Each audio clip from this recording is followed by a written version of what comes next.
Hey there, everybody. Thomas Wood with Basecamp Trading. It is Monday, December 5th, and we're going to take a look at bonds, and more specifically this bottom that happened right here in bonds, and what ended up causing this bottom to occur. Now, some of you are going, okay, well, that's a double bottom. Yes, you're correct. You had a double bottom where you came down and you hit the same price with two different pivots and formed a double bottom. But the thing that makes this a good quality setup for a potential reversal is what we call a bullish divergence. Now, bullish divergence occurs when we're looking at price and momentum and they no longer are correlated.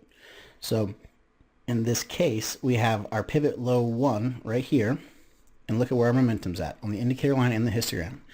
Then we bounce back up, we come down, we retest the lows for the double bottom, and look at the difference in the momentum the second time we visited the lows. So that gives you a bullish divergence, and the way you trade this is you wait for the bullish divergence to occur, then you wait for the break of the middle of the divergence, or the middle of the W pattern, and then you have a trend reversal or a bounce, and it starts to climb back up just like it did here.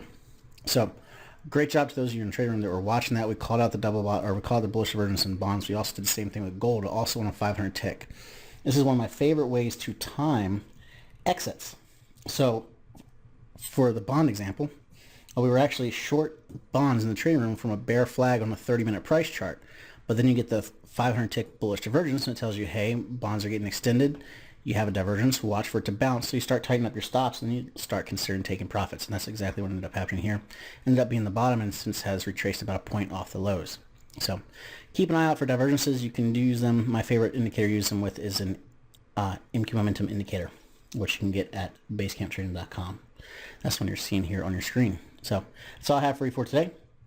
I'll see you in the trading room bright and early tomorrow morning, and until next time, happy trading.